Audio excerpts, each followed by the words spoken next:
ঢালিউডের প্রতিটি চমক লাগানো খবর জানতে সাবস্ক্রাইব করুন খবর টিভিকে আর বেল আইকনে ক্লিক করে পেয়ে যান প্রতিটি খবর সবার আগে।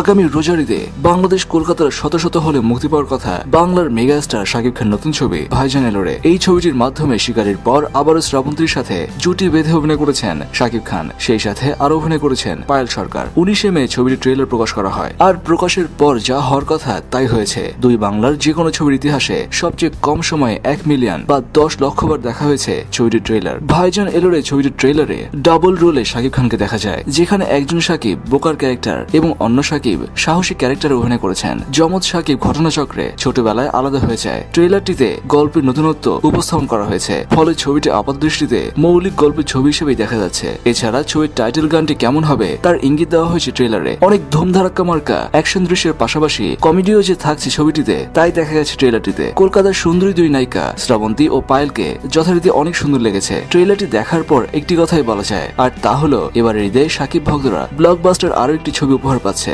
ভাইজান এলোরে ছবিটি পরিচালনা করেছেন জয়দীপ মুখার্জি। শাকিব জয়দীপ জুটির 4 নম্বর ছবি এটা। তবে আতঙ্কের বিষয় হচ্ছে নাম না জানা এক মহিলার করা মামলার কারণে মুক্তি নাও পেতে পারে ছবিটি। হাইকোর্ট থেকে রুল জারি করা হয়েছে, বাংলাদেশে কোনো উৎসবে বিদেশি কোনো ছবি প্রদর্শন করা যাবে না। তবে মুক্তির ব্যাপারে এখনো আশাবাদী ভাইজান এলোরে ছবিটির প্রযোজক অশোক ধানুকা। এই প্রসঙ্গে অশোক ধানুকা বলেন, শাকিব খান, শ্রাবন্তী ও পায়েল অভিনীত এই ছবিটি ঈদ উল ফিতরে বাংলাদেশ এবং পশ্চিমবঙ্গে একসঙ্গে মুক্তির জন্য প্রস্তুত করা হয়েছে। এর মুক্তি নিয়ে বাংলাদেশে কিছুটা সমস্যা তৈরি হয়েছে, আশা করি এটা থাকবে না। বাংলাদেশের আইন অনুযায়ী ছবিটি মুক্তি পাবে। দর্শক অনেকেই বলছেন, শাকিবকে যারা একেবারে দেখতে পারেন না, শাকিব যাদের বস্তাবাজা ছবি করতে রাজি হয় না, তারাই ভাইজান এলোরে ছবিটির মুক্তির পেছনে বাধা হয়ে দাঁড়িয়েছে। কয়েকজন দর্শক তো এর জন্য ফারুক, মিশা, জায়েদ, বদি ও বাংলাদেশ চলচ্চিত্র পরিবারের মানুষদেরকেই দায়ী করলেন। আপনার কি মনে হয়, এরাই কি সেই মামলার পেছনে দায়ী? জানান নিচে কমেন্ট সেকশনে।